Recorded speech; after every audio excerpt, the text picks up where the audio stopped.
नमस्कार दोस्तों।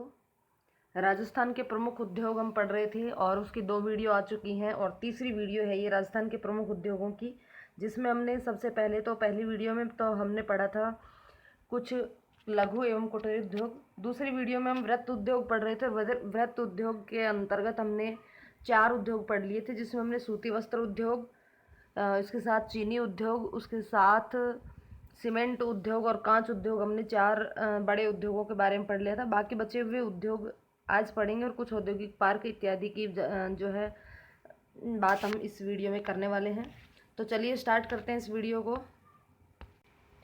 तो आज हम पढ़ेंगे आगे के उद्योग। और अब आगे बढ़ने से पहले मेरी आपसे रिक्वेस्ट है कि यदि आपने चैनल को सब्सक्राइब नहीं किया है तो चैनल को सब्सक्राइब करके बेल आइकन को क्लिक अवश्य कर लें, ताकि आने वाली हर वीडियो का नोटिफिकेशन आप तक पहुंच जाए। और ये वीडियो आज कंप्लीट करने के बाद जो औद्योगिक नीति वगैरह है, या फिर यूँ कहें कि राजस्थान में जो औद्योगिक विकास है उसका जो लेटेस्ट आंकड़े हैं, यानी कि आर्थिक समीक्षा के आंकड़े हैं, वो आपको नेक्स्ट वीडियो में मिल जाएंगे। और ये जो उद्योगों की जो ये वीडियो है, ये मतलब ये जो पीडीएफ है, ये पीडीएफ आपको टेलीग्राम चैनल पर अवेलेबल करवा दी जाएगी। तो यदि आपको पीडीएफ चाहिए तो सेम नाम से टेलीग्राम चैनल है, आप उसको ज्वाइन कर सकते हैं। तो देखिए, पहला उद्योग हम आज की वीडियो का पढ़ेंगे, ऊन उद्योग। तो राजस्थान में भारत की लगभग 16.7% भेड़ें पाली जाती है। जो मुख्य रूप से जो ऊन मिलती है वो भेड़ों से मिलती है, और भारत की कुल भेड़ों का 16.7% अकेले राजस्थान में पाली जाती हैं। और राजस्थान में लगभग 40% ऊन का उत्पादन होता है, और पहला स्थान है ऊन के उत्पादन में देश में राजस्थान का। यानी यूँ कह सकते हैं कि देश में कौन से राज्य का ऊन उत्पादन में प्रथम स्थान है, तो राजस्थान का, और दूसरा स्थान है कर्नाटक का। बीकानेर में एशिया की सबसे बड़ी ऊन मंडी स्थापित है। बीकानेर में एशिया की सबसे बड़ी ऊन मंडी स्थापित है। ऊन विश्लेषण प्रयोगशाला ये भी बीकानेर में स्थापित है। जोधपुर में केंद्रीय ऊन बोर्ड स्थापित किया गया है। देखिए, अगर आपको पशुओं से रिलेटेड वीडियो देखनी है तो भी आप इस चैनल पर विजिट कर सकते हैं, आपको वहाँ पे मिल जाएगी। और साथ ही साथ उस वीडियो का लिंक जो है वो आपको एक प्लेलिस्ट का लिंक मिल जाएगा डिस्क्रिप्शन बॉक्स में, जिसमें अगर आप खोल के देखेंगे तो उस वीडियो आपको मिल जाएगी। विदेशी ऊन आयात निर्यात केंद्र ये कोटा में है। ज़्यादातर चीज़ें ऊन से संबंधित सबसे बड़ी मंडी की बात कर रहे हैं, एशिया की सबसे बड़ी मंडी, तो ये भी बीकानेर में है। ऊन विश्लेषण प्रयोगशाला भी बीकानेर में है। जोधपुर में केंद्रीय ऊन बोर्ड जोधपुर में है। विदेशी ऊन का आयात निर्यात केंद्र कोटा में है। भेड़ ऊन का प्रशिक्षण संस्थान जयपुर में है। ऊन प्रोसेसिंग हाउस की स्थापना भीलवाड़ा में की गई है। Computer aided carpet design centre ये भी जयपुर में खोला गया है। गलीचा प्रशिक्षण केंद्र ये बीकानेर में खोला गया है। तो ये चीज़ें याद रखने की हैं, एक बार वापस से देख लेते हैं। सबसे बड़ी एशिया की सबसे बड़ी ऊन मंडी बीकानेर। ऊन विश्लेषण प्रयोगशाला बीकानेर। केंद्रीय ऊन बोर्ड जोधपुर। विदेशी ऊन आयात निर्यात केंद्र कोटा। भेड़ ऊन का प्रशिक्षण संस्थान जयपुर। ऊन processing house Bhilwara. Computer aided carpet design centre Jaipur. गलीचा प्रशिक्षण केंद्र बीकानेर। ऊनी कपड़े के धागे के 3 कारखाने लगे हुए हैं भीलवाड़ा में। वृस्टेड स्पिनिंग मिल्स लाडनू में। राजस्थान लघु उद्योग निगम का उपक्रम। राज्य में कुल ऊन उद्योग की सबसे बड़ी इकाइयाँ जो हैं, काफ़ी बड़ी बड़ी इकाइयाँ, वो यहाँ पे दी हुई हैं। ऊन उद्योग की बड़ी इकाइयाँ निम्न प्रकार से हैं। State woollen mills Bikaner. Jodhpur woollen mills Jodhpur. Rested spinning mills Churu. Rajasthan woollen mills Bikaner. राज्य के शुष्क एवं अर्धशुष्क जिलों में ऊन का उत्पादन अधिक होता है। शुष्क व अर्धशुष्क। तो ये बात हुई थी ऊन उत्पादन से संबंधित। अब बात करते हैं वनस्पति घी उद्योग की। तो राज्य में सर्वप्रथम वनस्पति घी उद्योग की स्थापना सन 1964 में भीलवाड़ा जिले में की गई। सबसे पहले वनस्पति घी की स्थापना के लिए जो वनस्पति घी उद्योग की स्थापना थी वो किस सन में की गई? तो 1964 में, लेकिन सन तो मोस्टली नहीं पूछी जाती है, यहाँ पे जिला जरूर पूछा जाएगा। तो भीलवाड़ा जिले में की गई। राजस्थान में वनस्पति घी बनाने के 9 कारखाने हैं। अलग अलग नाम से भी प्रश्न पूछा जा सकता है। और उन 9 कारखानों में लगभग कहाँ पर हैं? भीलवाड़ा, जयपुर, टोंक, चित्तौड़, उदयपुर और गंगानगर आदि। महाराजा वनस्पति घी, ये कारखाना जयपुर में है, विश्वकर्मा जयपुर। महाराजा वनस्पति घी। आमेर वनस्पति घी, आमेर के नाम से पता ही चल जाएगा, झोटवाड़ा जयपुर। ये दोनों ही जो घी है ये अच्छी साख वाले घी है, मतलब अच्छा घी इनको माना जाता है। निवाई टोंक में केसरी वनस्पति और दुर्गापुरा में रोहितास वनस्पति घी का उत्पादन किया जाता है। टोंक में तो केसरी वनस्पति घी और दुर्गापुरा में रोहितास वनस्पति घी का उत्पादन किया जाता है। विश्वकर्मा क्षेत्र जयपुर में स्थित वनस्पति तेल फैक्ट्री का नाम वीर बालक रख दिया गया है। विश्वकर्मा क्षेत्र में जो वनस्पति घी का उत्पादन होता था उस घी का नाम क्या था? तो उसका नाम था महाराजा, जिसमें अब इस फैक्ट्री का नाम क्या रख दिया गया है? वीर बालक रख दिया गया है। तो यहाँ पे अगर प्रश्न पूछा जाए कि वीर बालक तेल फैक्ट्री, वनस्पति तेल फैक्ट्री कहाँ स्थित है? तो विश्वकर्मा क्षेत्र जयपुर में। इंजन छाप तेल, ये पहले भी पढ़ चुके हैं हम। तो इंजन छाप तेल जो है वो कहाँ इसकी फैक्ट्री है? भरतपुर में। तो ये बात हुई हमारी वनस्पति घी से संबंधित। अब बात करते हैं हम नमक उद्योग की। नमक उद्योग की दृष्टि से राजस्थान का देश में चौथा स्थान है। चौथे स्थान पर है भारत में राजस्थान का। और ये भारत के कुल 12% नमक का उत्पादन करता है। और सर्वाधिक नमक का उत्पादन सांभर झील करती है, जो लगभग 8.5% यानी कि 8.7% के आसपास नमक का उत्पादन करती है राजस्थान के कुल उत्पादन का। और यदि देखो नमक के उत्पादन की दृष्टि से बात करें तो सर्वाधिक नमक मतलब चौथे स्थान पर है राजस्थान का। लेकिन झीलों से नमक उत्पादन की बात करें तो राजस्थान का देश में पहला नंबर है। झीलों द्वारा नमक का उत्पादन पहले स्थान पर किया जाता है राजस्थान में, जबकि ऑल ओवर दृष्टि से देखा जाए तो राजस्थान का चौथा स्थान है। और राजस्थान भारत की 12% नमक का उत्पादन करता है। और पूरे यहाँ पर सांभर झील देश का लगभग 8.7% नमक का उत्पादन अकेली सांभर झील करती है।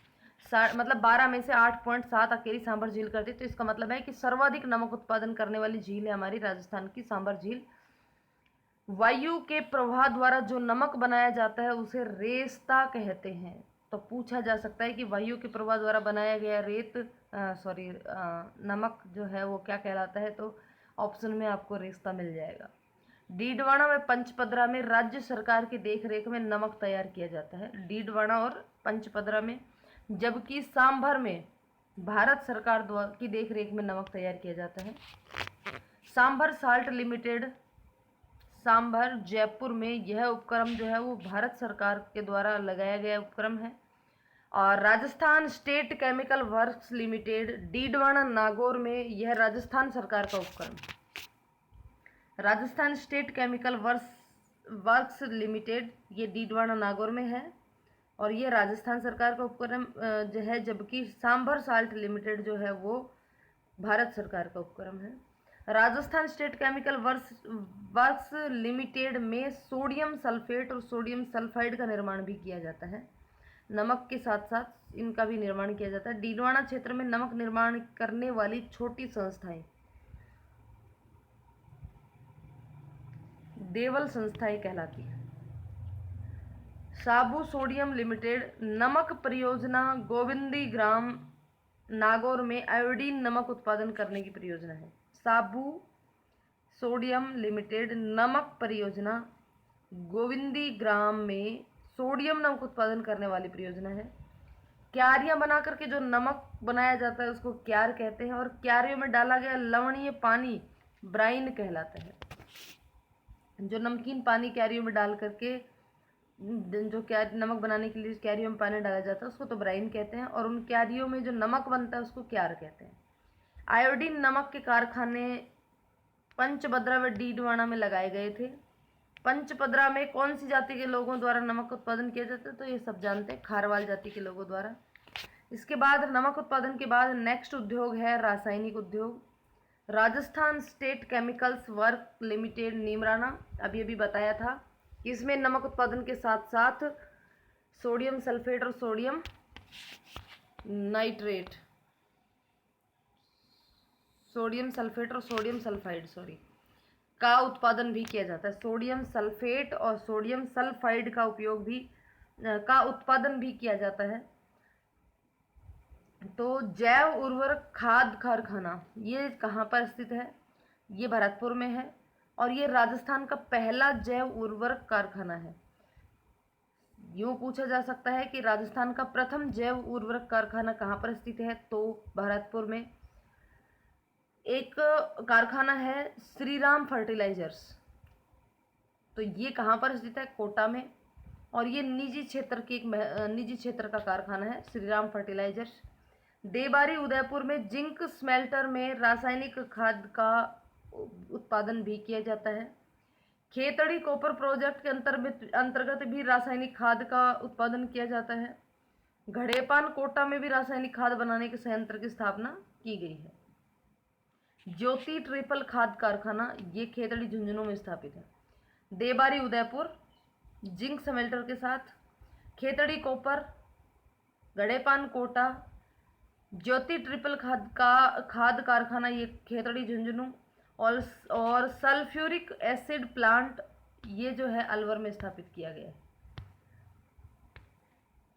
शुष्क अमोनिया सल्फेट उर्वरक संयंत्र चित्तौड़गढ़ में स्थापित किया गया है। शुष्क अमोनिया सल्फेट उर्वरक संयंत्र Chittor. Chambal fertilisers and chemicals industry Gadepan Kota, जो गढ़ेपान कोटा में है वो यही है, Chambal fertilisers and chemical industry, और ये भी जो है निजी क्षेत्र का कारखाना है, और ये सबसे बड़ा कारखाना है। ठीक है, इसके अलावा the Rajasthan explosive and chemicals limited ये धौलपुर में स्थापित है। Modi alkaline and chemicals limited उद्योग ये अलवर में स्थापित है। तो ये थे रासायनिक उद्योग के कारखाने। वापस एक बार देख लेते हैं। पहला जैव उर्वरक कारखाना भरतपुर में, श्री राम फर्टिलाइजर्स कोटा में जो कि निजी क्षेत्र का है, देवारी उदयपुर में जिंक स्मेल्टर में भी उत्पादन किया जाता है, और खेतड़ी कॉपर प्रोजेक्ट में भी रासायनिक खाद का उत्पादन किया जाता है। घड़ेपान कोटा जो है यहाँ पर चंबल फर्टिलाइजर्स जो है, चंबल फर्टिलाइजर एंड केमिकल जो प्लांट है उसके अंदर काफ़ी बड़ी मात्रा में रासायनिक खाद का संयंत्र लगा हुआ है, और ये निजी क्षेत्र का सबसे बड़ा कारखाना है। ज्योति ट्रिपल्स खाद कारखाना खेतड़ी झुंझुनू में है। सल्फ्यूरिक एसिड प्लांट अलवर में है, और साथ ही साथ अलवर में Modi alkaline and chemical limited ये भी अलवर में है। तो अलवर में दो हो गए, सल्फ्यूरिक एसिड और मोदी एल्केलाइन। शुष्क अमोनिया सल्फेट ये उर्वरक संयंत्र, शुष्क अमोनिया सल्फेट उर्वरक संयंत्र ये चित्तौड़गढ़ में। चंबल फर्टिलाइजर्स एंड ये अभी बताई दिया घड़ेपान कोटा में। The Rajasthan explosive and chemicals limited ये धौलपुर में स्थापित है। तो ये हो गई हमारी केमिकल्स की बात। अब बात करते हैं इंजीनियरिंग उद्योग की। तो कैपस्टन मीटर कहाँ पर बनाए जाते हैं, जयपुर और पाली में। कैपस्टन मीटर इंजीनियरिंग उद्योग में हम बात करेंगे सबसे पहले कैपस्टन मीटर की। तो यहाँ ये बनाए जाते हैं जयपुर और पाली में। इस कंपनी के द्वारा पानी के मीटर तैयार किए जाते हैं। सिमको वैगन फैक्ट्री ये भरतपुर में है, और इसमें रेल के डिब्बे बनाए जाते हैं। मान इंडस्ट्रियल कॉरपोरेशन ये जयपुर में है, और लोहे के टावर और इमारती खिड़कियाँ इसमें बनाई जाती हैं। हिंदुस्तान मशीन टूल्स HTM ये अजमेर में है, और केंद्र सरकार का उपक्रम है ये, जो कि चेकोस्लोवाकिया के सहयोग से स्थापित किया गया है। इसमें घड़ी का निर्माण होता था, लेकिन फिलहाल ये बंद है। इंस्ट्रूमेंटेशन लिमिटेड कोटा में है और ये भी केंद्र सरकार का उपकरण है और इसमें मशीनों का निर्माण होता है। Rajasthan electronics and instrumentation limited Kanakapura Jaipur में, ये केंद्र सरकार का उपक्रम है। राजस्थान में इलेक्ट्रॉनिक्स कॉरपोरेशन जयपुर में है, जिसमें टीवी सेट्स का निर्माण होता है। नेशनल इंजीनियरिंग इंडस्ट्रीज जयपुर में है, जो कि यह कारखाना एशिया का बेरिंग निर्माण का सबसे बड़ा कारखाना है। एक बार इसी को वापस देख लेते हैं। सबसे पहले कैपस्टन मीटर, यानी कि पानी के जो मीटर है वो तैयार किए जाते हैं जयपुर में और पाली में। सिमको वैगन फैक्ट्री जिसमें रेल के डिब्बे बनते हैं वो है भरतपुर में। मान इंडस्ट्रियल कॉरपोरेशन ये लोहे के टावर और खिड़कियां बनाती है, ये जयपुर में है। HMT जो घड़ी का कारखाना है वो अजमेर में था, जो कि चेकोस्लोवाकिया के सहयोग से स्थापित किया गया था, लेकिन फिलहाल ये बंद है। इंस्ट्रूमेंटेशन लिमिटेड कोटा में है, जो कि केंद्र सरकार का है, यहाँ पे मशीनें बनाई जाती हैं। Rajasthan electronics and instrumental limited ये भी जयपुर में है और ये भी केंद्र सरकार का उपक्रम है। राजस्थान में इलेक्ट्रॉनिक्स कॉरपोरेशन जयपुर में है, जिसमें टीवी सेट्स का निर्माण किया जाता है। और नेशनल इंजीनियरिंग इंडस्ट्रीज जयपुर में है, जिसमें बेरिंग निर्माण का कार्य किया जाता है और ये इस तरीके का एशिया का सबसे बड़ा कारखाना है। जयपुर मेटल्स ये जयपुर में है और इसमें बिजली के मीटर बनाए जाते हैं।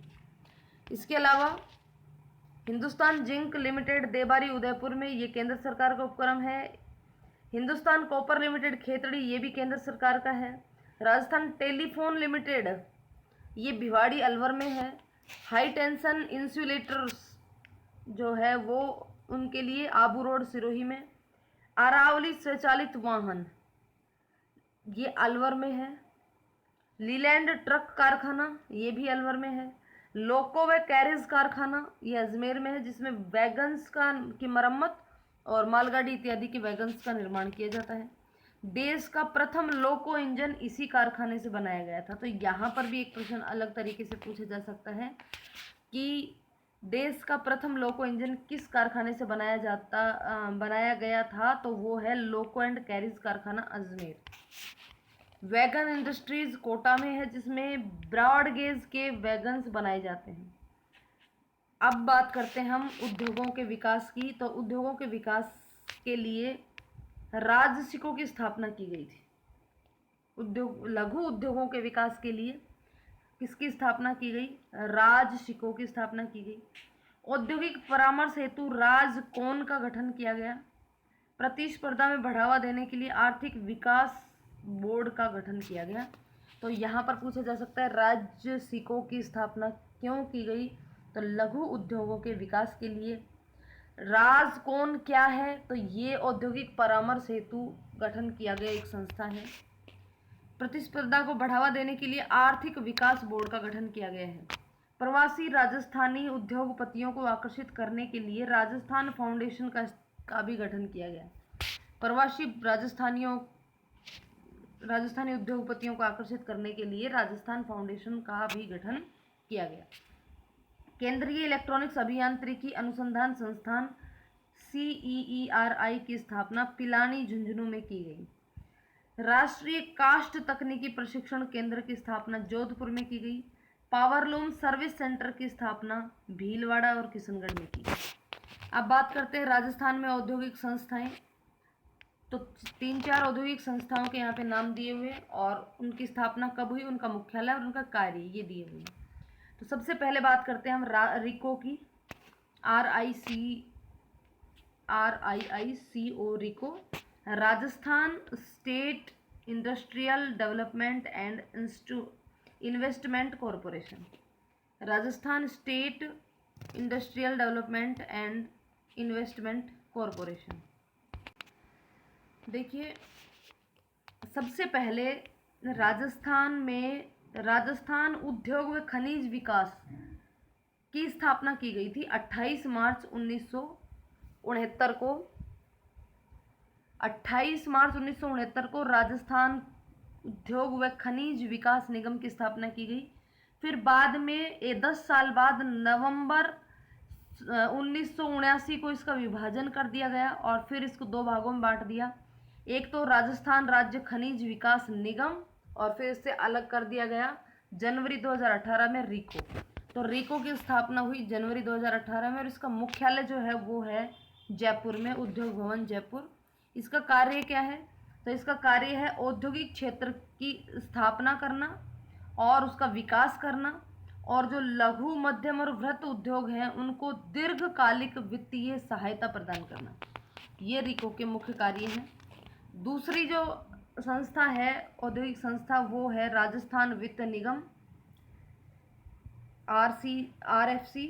इसकी स्थापना 17 जनवरी 1995 में की गई। राजस्थान वित्त निगम की स्थापना 17 जनवरी 1995 में की गई। इसका मुख्यालय भी उद्योग भवन जयपुर है।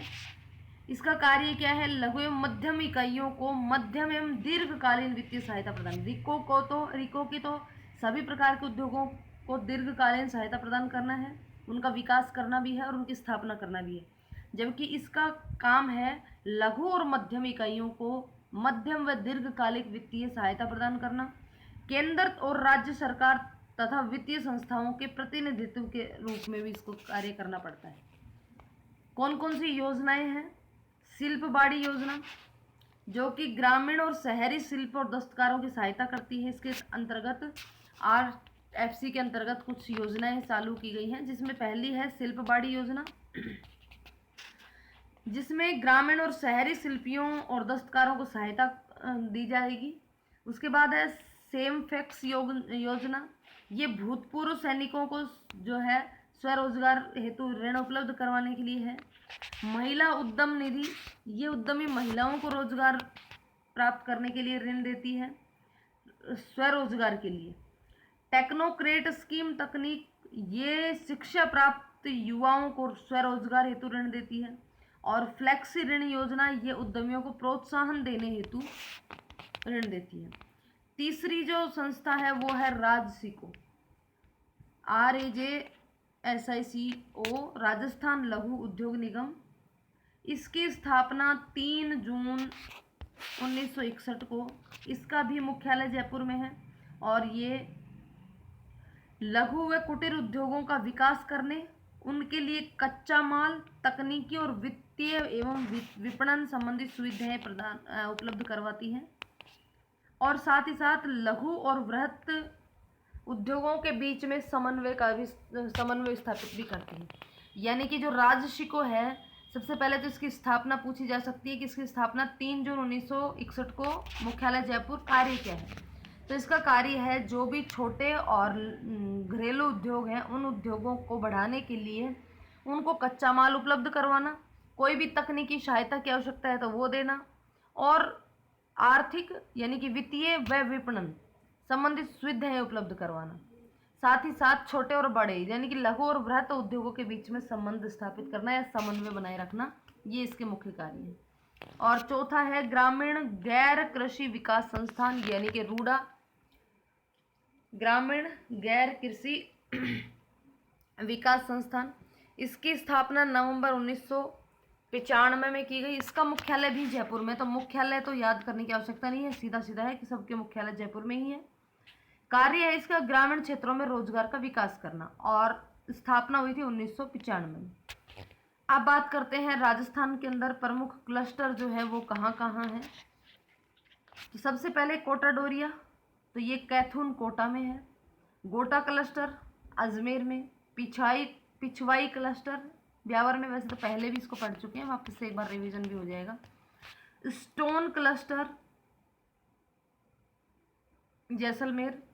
हैंड ब्लॉक प्रिंट क्लस्टर, यहाँ पर केवल क्लस्टरों की बात हो रही है, वहाँ पर हर एक प्रकार के जो उद्योग थे उन सभी उद्योगों की बात हुई थी। तो hand block printing cluster Jaipur, Bagru Jaipur. Rice cluster ये है बूंदी। टेराकोटा मोलेला। चर्म जूती क्लस्टर भीनमाल जालोर। इसके बाद आरातीरा क्लस्टर नाइला जयपुर। अब राजस्थान के कुछ औद्योगिक पार्क हैं इनको भी ध्यान रखना है, कौन कौन सा पार्क कहाँ कहाँ पर स्थित है। तो सबसे पहले चमड़ा कॉम्प्लेक्स, ये है मानपुरा माचेड़ी, जयपुर। याद रख सकते हो इस तरीके से कि चमड़े से बनती है मोजड़ी, और मोजड़ी से रिलेटेड हो गया माचेड़ी। तो चमड़ा कॉम्प्लेक्स हो गया मानपुरा माचेड़ी, और ये है जयपुर में। दूसरा है वूलन पार्क्स, तो सबसे ज़्यादा वूल जो है बीकानेर में, तो बीकानेर और ब्यावर। उसके बाद ceramic park Khara Bikaner, agro food park Ranpura Kota और बोरानाड़ा जोधपुर और गंगानगर और अलवर। स्पाइस पार्क जोधपुर और Kota, gems and jewellery park Sitapura Jaipur, apparel park Jagatpura Jaipur, जापानी पार्क या जापानी जोन ये है नीमराणा में अलवर, पुष्प पार्क ये भी अलवर में, पुष्प खुसखेड़ा ये भी याद रख सकते हो, पुष्प खुश कर देता है सबको, तो पुष्प जो है वो खुसखेड़ा। उसके बाद कुछ निर्यात संवर्धन औद्योगिक पार्क भी दिए हुए हैं। तो एक तो है सीतापुरा जयपुर, बोरानाड़ा जोधपुर और नीमराणा अलवर। निर्यात संवर्धन औद्योगिक पार्क में सीतापुरा जयपुर, बोरानाड़ा जोधपुर और नीमराणा अलवर। तो यहाँ पर ये हो गई हमारी, इसको यहीं वीडियो को ख़त्म करते हैं, और नेक्स्ट वीडियो में हम औद्योगिक जो नीतियाँ हैं उनकी बात करेंगे, और साथ ही साथ आर्थिक समीक्षा से जुड़े हुए जो नए आंकड़े हैं उनकी बात करेंगे। तो चलिए मिलते हैं नेक्स्ट वीडियो में। वीडियो को देखना ना भूलें, और यदि इसका PDF चाहिए तो वो आपको टेलीग्राम चैनल पे मिल जाएगा, वहाँ जा कर के आप टेलीग्राम चैनल ज्वाइन करके PDF प्राप्त कर सकते हैं। धन्यवाद।